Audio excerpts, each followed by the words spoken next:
Hey, this is Raj Stewart, and you're listening to Chasing Dreams with Amy J.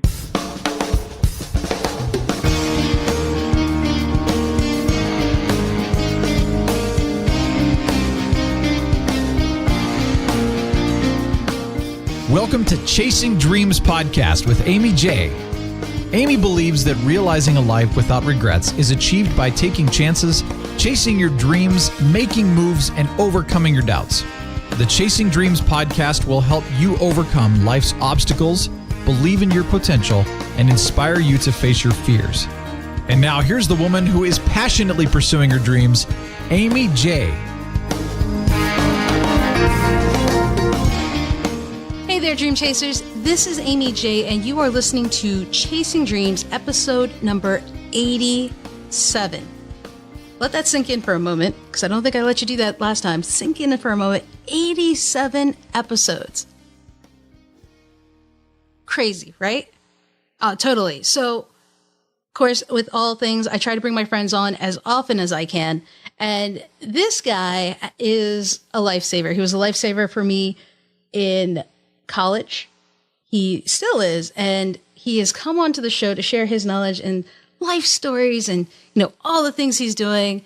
Raj Stewart. Raj is an academic researcher turned healthcare consultant who is passionate about bringing an evidence-based, patient-centered perspective to practical healthcare issues.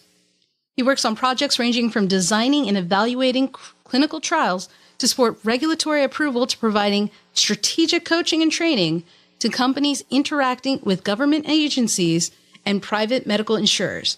Pretty much something you probably don't think of when you're 5. When not reading scientific literature and policy documents, his downtime is filled with travel, DJ gigs, and record collecting, soccer. He's been an Arsenal fan for over 25 years and spending time with his wife and kids. And I'm going to throw in that he's been friends with me for over 15 years. Raj, welcome to the show. How are you? I am doing well. I am so honored to be a guest on this show, and congratulations, Amy, on 87 episodes. I'm glad, as an 80s baby, to be nestled into this little quadrant of your podcast. And I have to say, I have known her for well over 15 years, and in addition to being an excellent interviewer and dream chaser, she is an amazing spades player as well. So I don't know how germane that will be to the rest of the discussion, but I always know that she's great with cards and great with other aspects of life too. Yeah, Raj is known around the Baltimore area, especially around UMBC, in the 90s. Oh, what was it? Late 90s, probably about 97 to 2003? Something like that for you? Give or take. Yeah, something like that. For his spades ability, is very good. And we played every now and then. And I learned it in high school. I think I honed it in college. It's a lot of fun. But you can play actually more than just spades. You have a wide variety of card games in your belt, don't you? I did. I played just about anything that someone could either teach me or I could teach myself. And this is probably starting to date us, but this was, right after the turn of dial-up internet, when folks were still cherishing AOL CDs. And one of the big reasons to go to college was the fact that we had a T1 line. Oh, but, that was huge draw. A lot of cards. It was a huge draw. I played a lot of card games, some of which I still play to this day, but they're a great way to break the ice. And for folks like me who are still honing their interpersonal networking and relationship skills, it was one of those good passive ways to get reps in, as it were. And it's just a fun way to pass the time. I mean, it's interesting. So I'm gonna dwell on college years just for a moment, guys, because some people feel, you're out of high school. There's usually 2 trains of thought. One, you have to go to college, and one where, I don't need college. I'd be fine without. Was there a reason you went to college, Raj? Were you one of those 2 thoughts? There were A few reasons. One was that my parents always stressed the value of education, and coming out of high school, I had a lot of mentors and teachers who were encouraging it as kind of the next step in the evolution of your development as a young adult. And it just seemed to be an opportunity to grow as a person. Even though I didn't go to college too far away from where I grew up in Baltimore City, it was still an opportunity to expand my horizons and interact with people that I wouldn't otherwise be exposed to in West Baltimore. And I roomed with students from all over the country and internationally, went to classes with people from all walks of life, and it was just a great opportunity. I mean, that being said, I think as you grow and develop as a person and you meet other people with different and shared life experiences, you realize that college is just one of many paths. But the value in it for certain people is that it does expose you to certain things. It teaches you how to think in a potentially effective way for a lot of downstream careers. And it just can be an avenue to things that you wouldn't otherwise be exposed to. So I think that college is not necessarily the end-all and be-all for everyone, but there's so much value in it beyond, you know, the TV cliched opportunities that you see, although there is something to be said for being able to party with like-minded peers late at night and not having a curfew.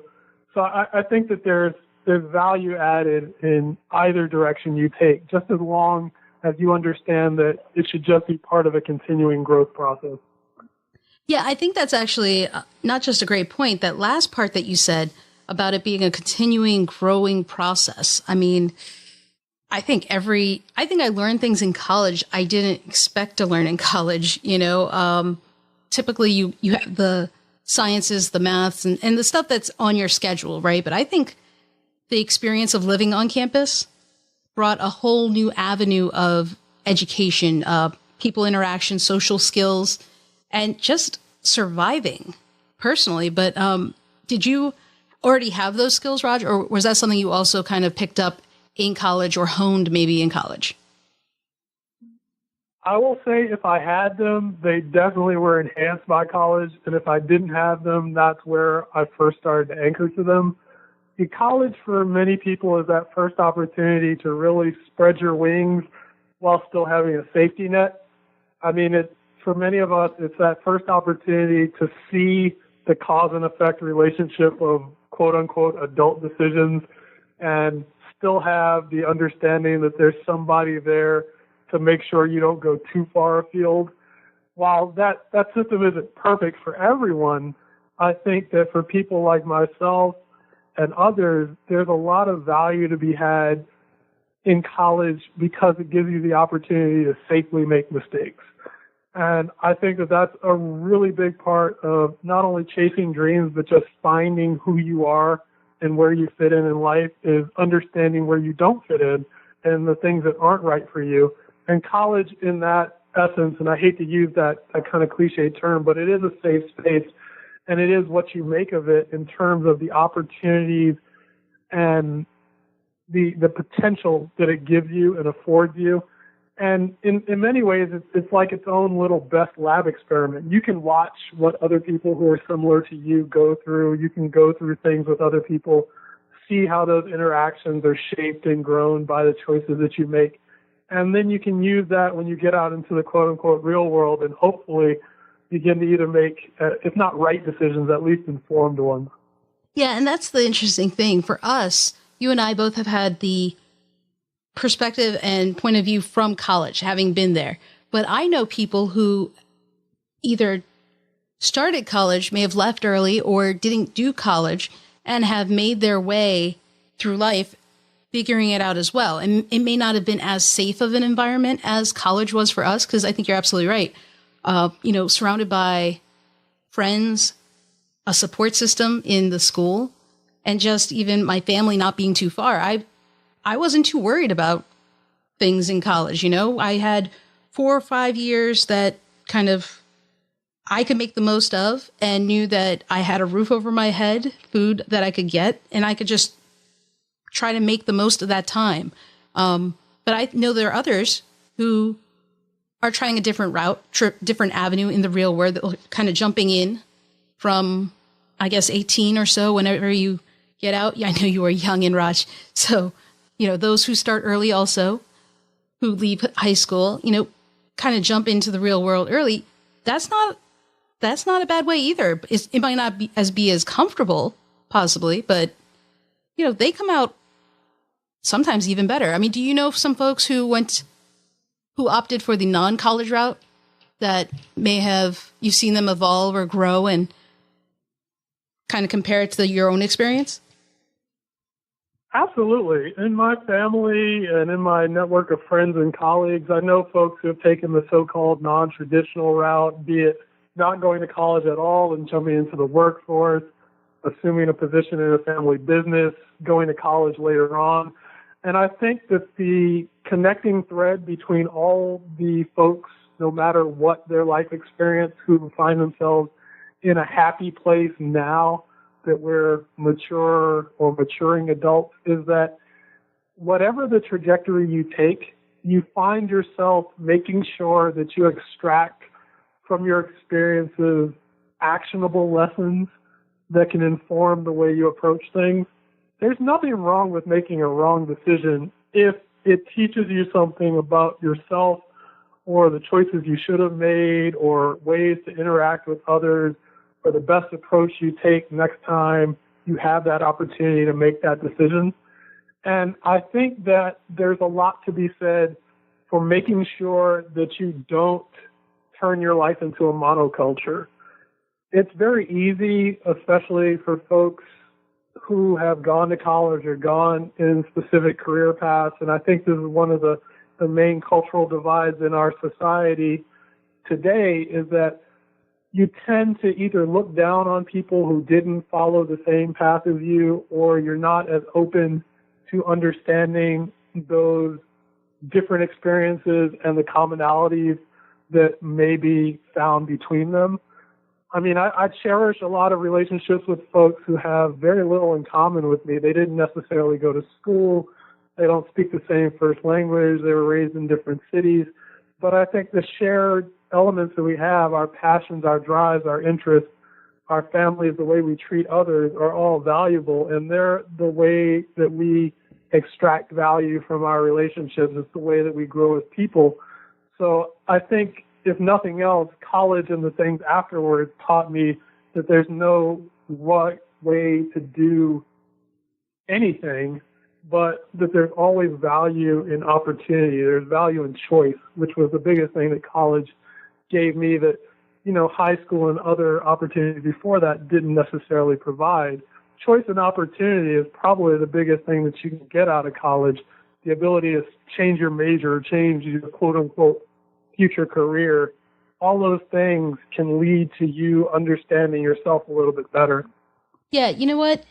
I think one of the things, the biggest things that college did for me was expand my notion of the world, right? Up until college, it had been elementary school, middle school, high school.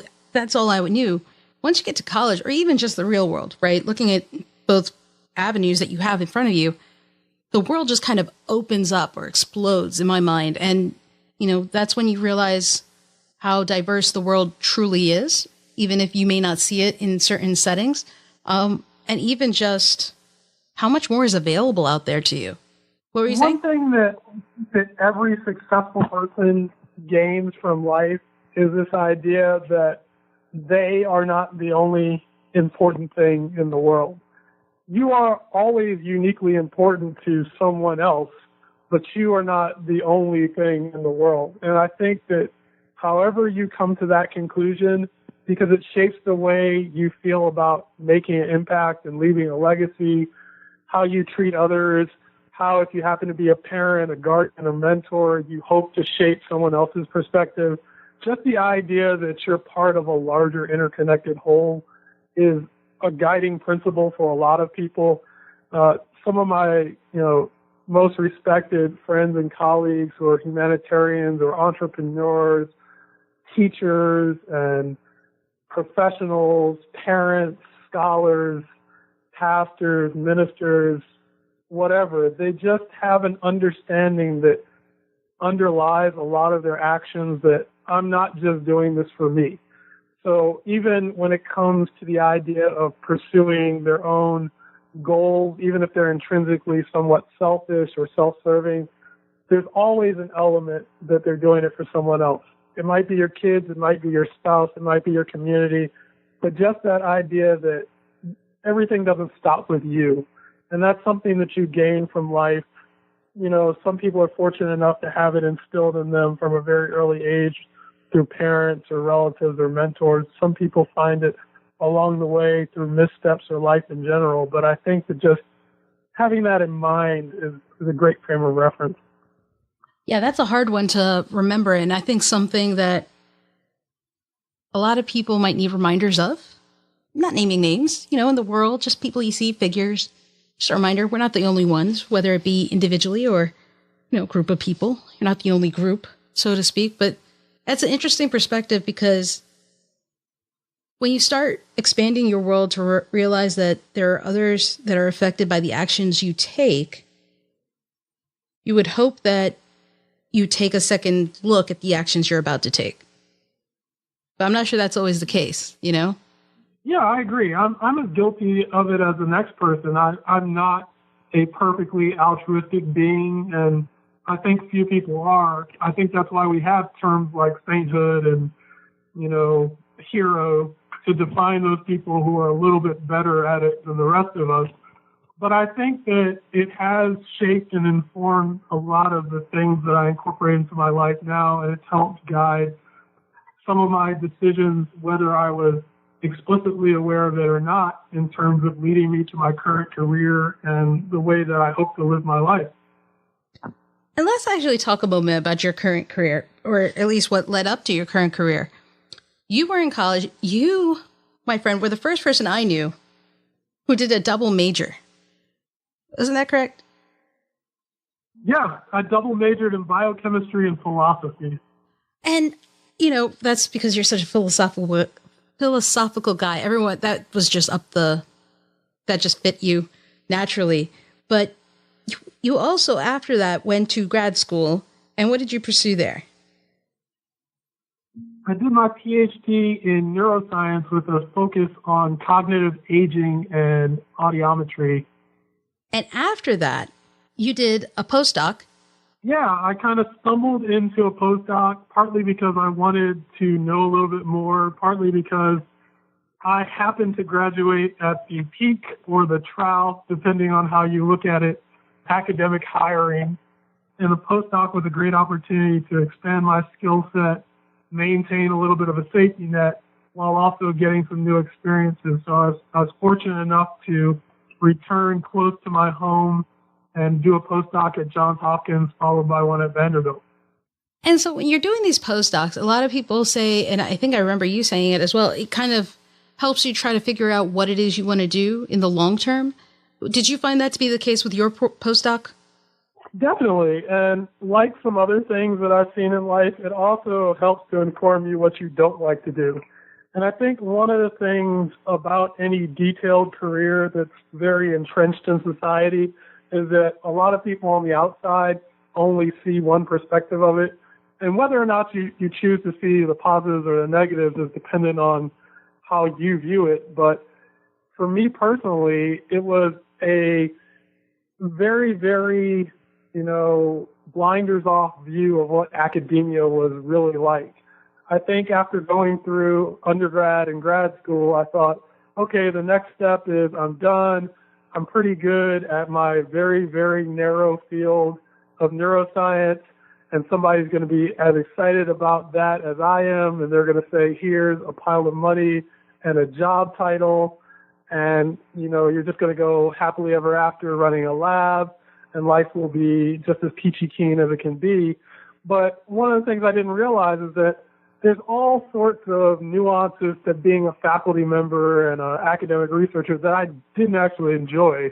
The red tape, the committee meetings, the running a journal club, the rules about mentoring, what you can and can't do, and the number of people that you can work with, and the perpetual cycle of grant writing and wondering how you divide your time between the lab and your house and the committees.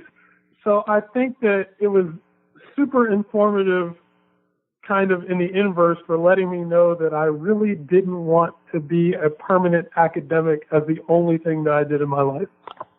Yeah, and that's the interesting thing, is that it provided you that perspective that you did not have previously, right? And I think with experiences, and some people, do you know the statistic by any chance? I know previously it was definitely over 50. I wanted to say it was like 80% or something like that, that people who graduate from college, undergrad, that is 80% do not use their degree directly.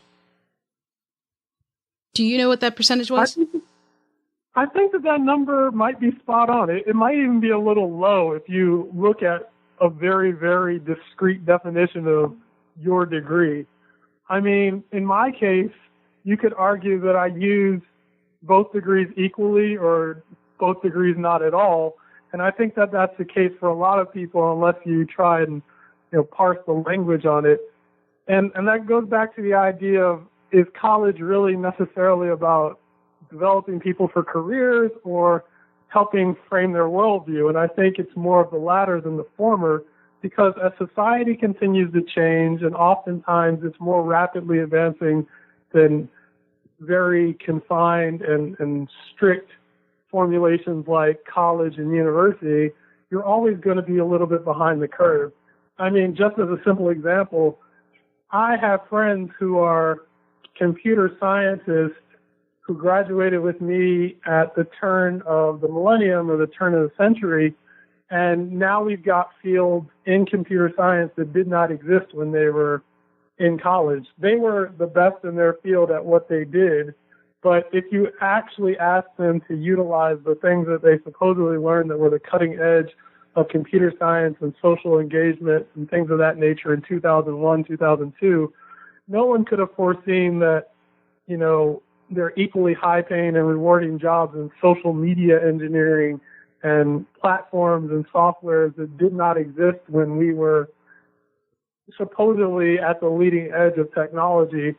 So I think it ends up being a situation that, just like any life experience, you may not use it directly, but the tangential benefits of the experience are the more valuable piece.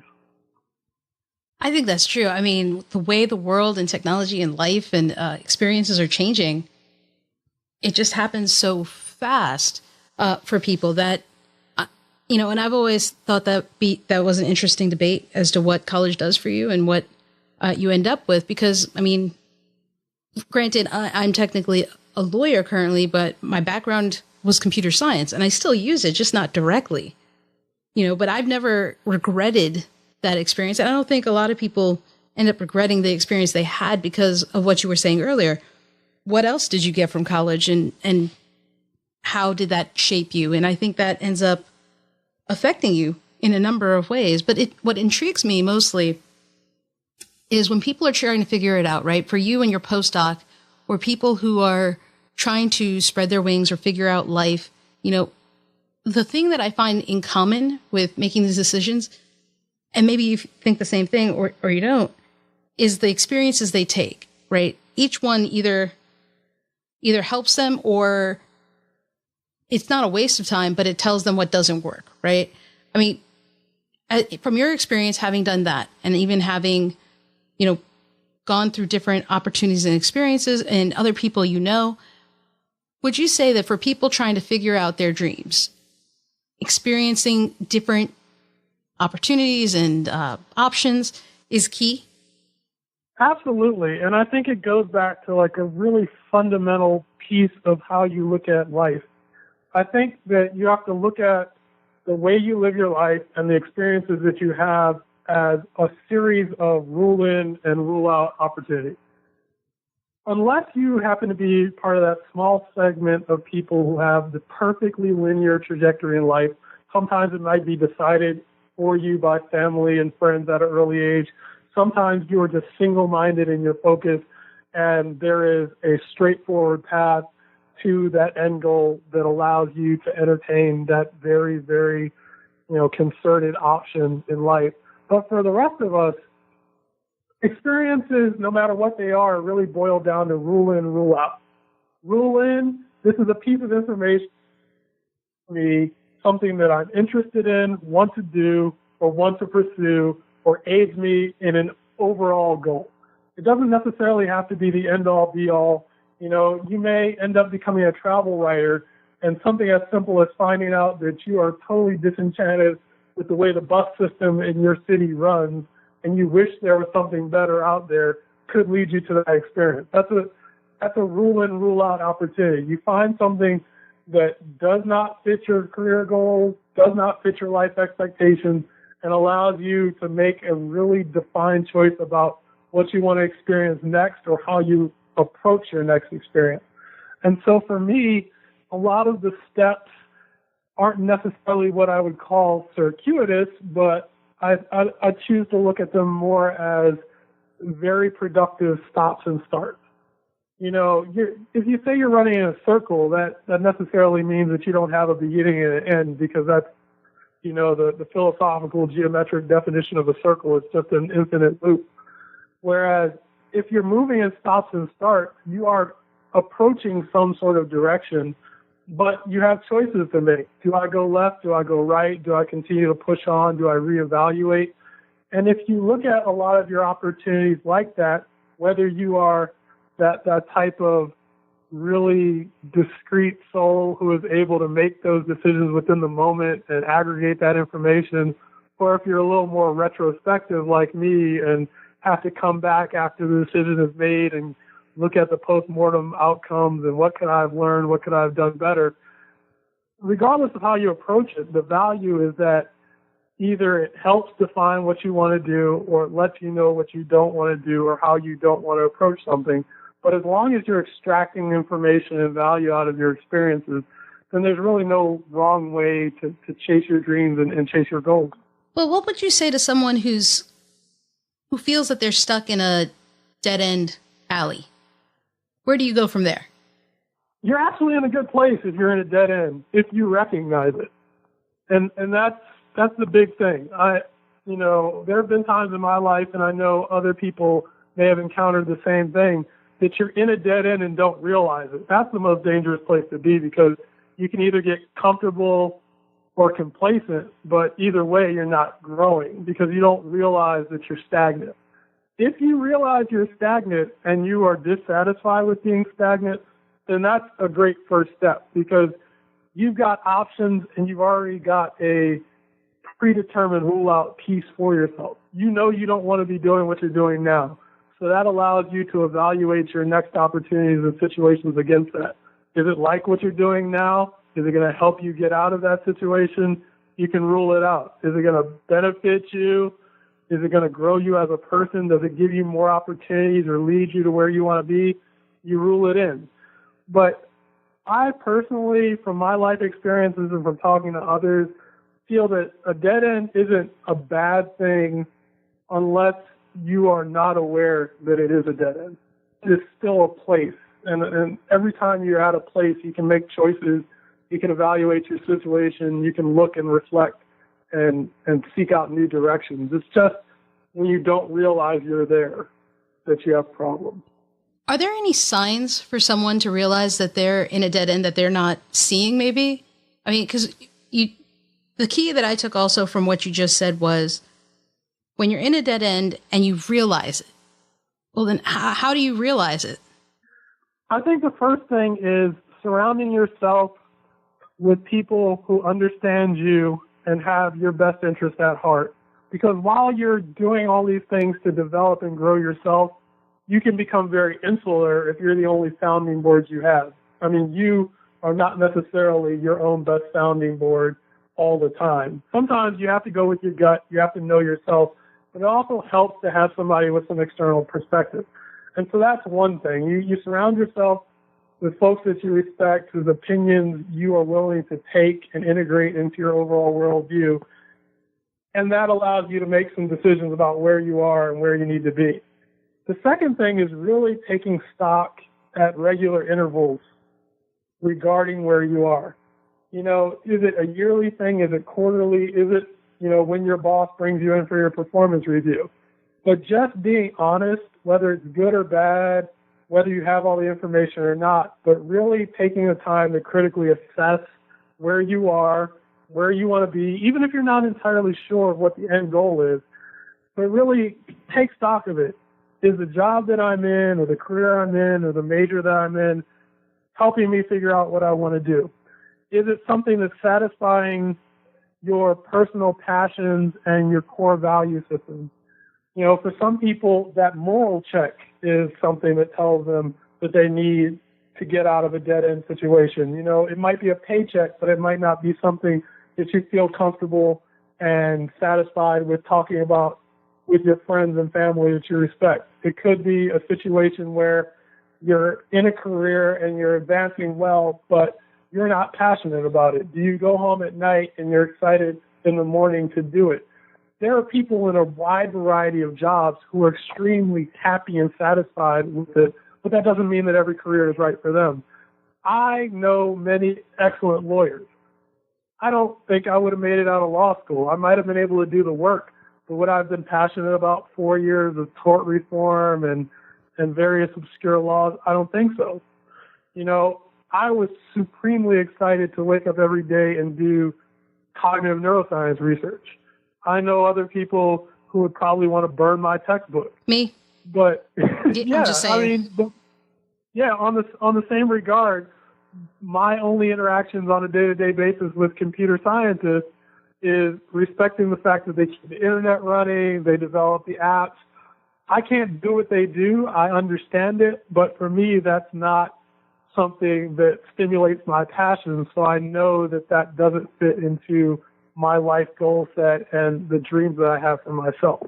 I really love how you put that. I mean, the rule in, rule out, and just kind of being true to yourself and evaluating each thing. It's a very scientific approach, but, you know, given your background and my background and why I relate to it, I think it's great. And I would actually recommend that to everyone, especially those who are not scientifically driven, because it's just a concept, you know, just to kind of audit or evaluate your life and how you are at that point in time. And I think that's something that we don't all do. And I actually wonder if some of us do it too late. And that's why we have regret in a lot of things. And Raj, have you seen that be the case for people? They wait too long? Oh, absolutely. And I've fallen victim to it personally. There have been times where you're trying to balance, or you think you're balancing, you know, the comforts and, you know, trying to rationalize stagnation, as it were. Oh, I don't need to worry about what I'm doing right now because I might not be happy doing it, or it might not be what I really want to do, but, you know, it's easy, or no one's going to push me. I don't have to get out of my comfort zone. Everybody thinks I'm doing a good job. It seems like it lines up with what I'm good at, but there's a big difference between what you're good at and what you're passionate about. You know, the sweet spot is when those two overlap. But for many people, it's the difference between a skill and a strength. A skill is something you do.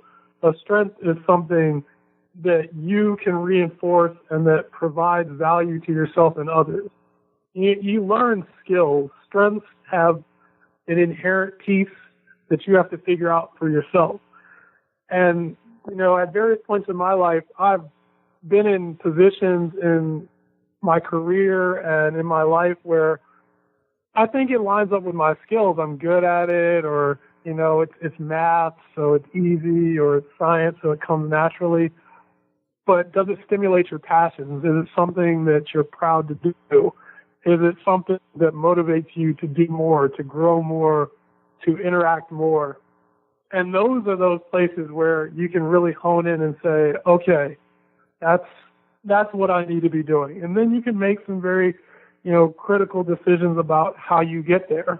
But I think the key is, like many things, is understanding the problem first before you start working on a solution.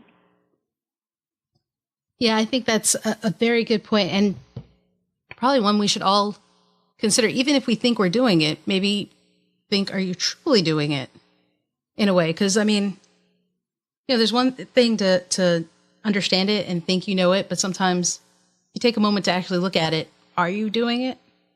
So Raj, you're awesome. I love having you on here. But, before I let you go, I have to ask, what is one thing you would ask or recommend a dream chaser do today? Read and talk to other people about what you read. I think that it's one of the most underrated skills, not reading for the sake of an assignment, but just reading for the sake of knowledge and gaining something from other people's accumulated experiences. Because, no matter how much society and technology changes, I think we'll always have the written word in some form or fashion. And it's the way that we convey life experience. And, for better or worse, somebody has experienced something similar or something valuable that can inform your life. And oftentimes it's out there for you to find or stumble upon it. So if nothing else, read as much as you can and then, make it tangible for yourself. Talk to somebody else about it. It doesn't have to be an Oprah's book club, but, just a simple sit down with a friend or a coworker. I was reading about this. It could be a comic book. It can be the Wall Street Journal. It can be a book about your favorite topic. Or, for me, it could be about your soccer team, which is struggling with existential crises. But read and discuss, and that's a way to grow. It's a way to build connections with other people.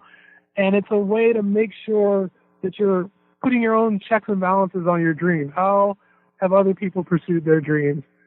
How can you pursue your own? What avenues and opportunities are there for you? And the nice thing about it that many people did not have access to, decades and centuries ago is that most of it is free, that a lot of knowledge has been democratized for the better. It's out there for you to find, for you to take advantage of. And even if it's not your dream that's in the book that you're reading, it's still a rule in, rule out, and there's value in it. I can't say that any better. So, Raj, thank you again for coming on the show and wish you all the best and hope you can come back again. I would love to. And best of luck on, 8,700 more episodes. You, my friend, are the best. I just try not to be the worst.